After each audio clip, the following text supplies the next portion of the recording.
ఇది మాత్రం జీతం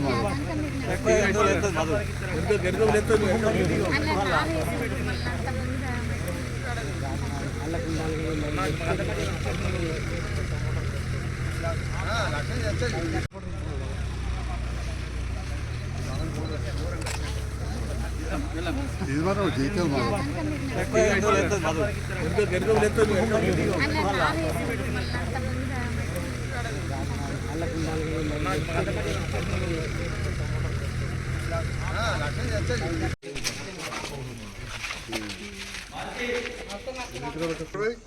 అన్న చేయలు పెట్టకుండా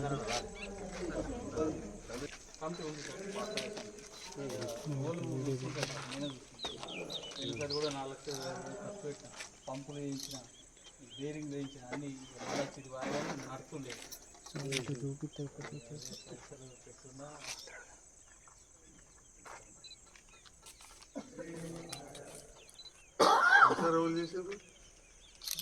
విజయ ఎలక్ట్రికల్ సార్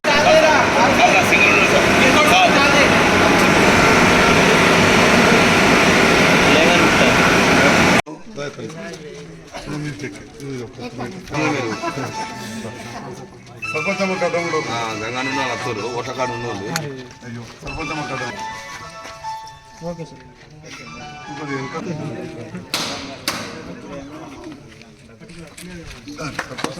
ఆడబ్రా ఉండదు మాట్లాడినా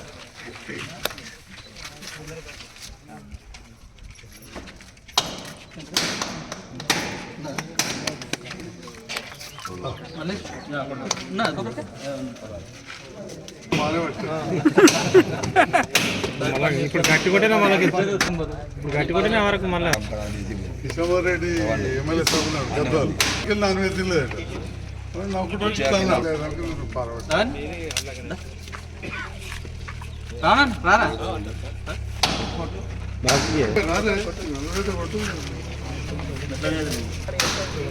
ఇక్కడ ఆపరేటర్ ఎవరు వచ్చిందా అందరూ దొరికిపోతావా ఇవాళ 70 లక్షలతోటి ఇవాళ పాత నిధులే కొత్తవి కాదు అప్పటి టెండరే ఈ ప్రభుత్వం వచ్చాక చేసింది కాదు అప్పటి టెండరే అప్పుడే పనులు మొదలైనవి తప్పకుండా ప్రజల పక్షాన ఉంటాం కోట్ల ఒకసారి వస్తాయి రావు అది వేరే విషయం కానీ ప్రజలు కూడా ఆలోచించాలి మీరు ఇవాళ ఊర్లోకైనా అట్లీస్ట్ ఉన్న 10-20 మంది రైతులు ఒక్కసారి గుండె మీద చేసుకొని ఇప్పుడు మన సంజయ్ సార్కి ఎందుకు తక్కువ ఇచ్చామని ఒక్కసారి ఆలోచన చేయండి మా చెల్లె రూపాయి ఇచ్చిందా 10 రూపాయల కోసం జైతాల కత్తులు కొట్లాడేందుకు ఏది 10 రూపాయలు పెంచమని చేసిన పనికి అటువంటిది కూర్చున్న కాడ 2000 వచ్చినాయి మరి రేపటి నాడు 2500 చేస్తామన్నారు 4000 చేస్తామంటున్నారు మరి ఏం చేస్తారో చూద్దాం ఇక రైతులకు రైతు బంధు 15,000 ఇస్తామన్నారు ఎకరానికి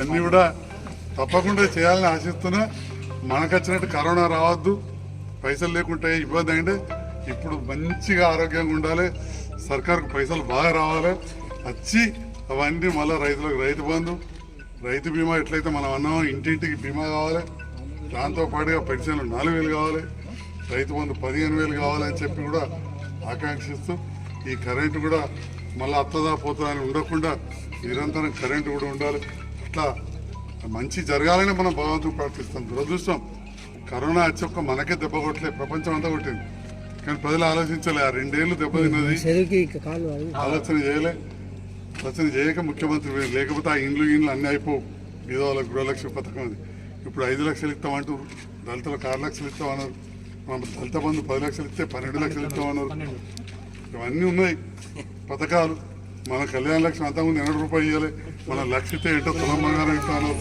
అన్నీ కూడా ఇవ్వాలని ఆకాంక్షిస్తూ ఈరోజు మరొకసారి శుభాకాంక్షలు తెలియజేస్తూ ఇక్కడ ఇంకా కొన్ని సమస్యలు ఉన్నాయి పైప్ లైన్ పలిగిందన్నారు అవన్నీ కూడా చేద్దాం కాలువ కూడా చేసేది ఉన్నది తప్పకుండా ఇవన్నీ ఉంటా ఒక విషయాన్ని మళ్ళీ గుర్తు చేస్తా ఉన్నా కొందరు రైతులు ఉండొచ్చు ఉండకపోవచ్చు ఎండాకాలం కూడా మంగళ చెరువు నిండే విధంగా నేను చూసిన మీ కాలువల మరమ్మత్తు కూడా ఉపాధి హామీలో చేస్తుంటూ నేను 2 ఏళ్ల కింద 3 ఏళ్ల కింద కూడా దగ్గరుండి కూడా చేయించిన అని చెప్పి కూడా ఈ సందర్భంగా తెలియజేస్తున్నాను అంటే జైతాల కూర్చొని కాదు కాలువ ఎస్టీ కాలనీకి పోయేదాన్ని కూడా వచ్చి పరిశీలించి అధికారులకు చెప్పినాం కాలువలు ఆడికెళ్ళి సాగు చేయించిన ఉపాధి హామీలో ఈ రకంగా ముందు కూడా మీ మధ్యలోనే ఉంటాం ప్రభుత్వం ఉన్నా లేకున్నా ప్రభుత్వం లేనప్పుడు కూడా ఎట్లా పని చేయాలనో చేయించాల్సిన తెలిసిన కుటుంబంకి వెళ్ళి వచ్చిన.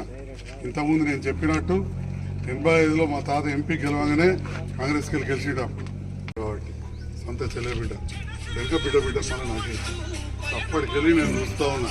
ఇవాళ మీరున్నారని కాదు, జీవారెడ్డి గారి సమక్షంలో మనం చెప్పిన ఇందిరా మీల్ అంటే అసలు చిత్రరాజు ఇందిరా మూలం బతుకున్న నాడు అప్పుడు ఇండ్ల మంత్రి బట్టాన్ శ్రీరామూర్తి వచ్చి ఇండ్లకు పునాదులు వేసిర్రు. అంతరావు కూడా కట్టినాం, మా జాగానే ఇచ్చినాం. అప్పటికెళ్ళి చూస్తున్నాను నేను. దురదృష్టం మన 2 ఏళ్ళు కరోనా వచ్చి పైసలు లేకుంటాడు, ఇవన్నిటితో కొంత ఇబ్బంది అయింది. కానీ ఈ ప్రభుత్వం వచ్చినాక కాలువల విషయాలు కావచ్చు, చెక్ డ్యాములు కావచ్చు, చెరువులు తవ్వుడు కావచ్చు, రైతు బంధించుడు కావచ్చు, 24 గంటల కరెంట్ వచ్చేందుకు కరెంటు ఉత్పత్తి కేంద్రాలు రావద్దా? అడిగిన ఇవ్వాలంటే ఇవ్వస్తుందా? ఆనాడు ఏమన్నాడు కిరణ్ కుమార్ రెడ్డి, చీకట్లు ఉంటున్నాడు ఎందుకంటే మన దగ్గర కరెంట్ లేదని. కానీ ఇవాళ చీకటి కాదు, ఇంతకింత కరెంటు వాడడం తయారయ్యేటట్టు కరెంటు ఉత్పత్తి కేంద్రాలు పెట్టారు.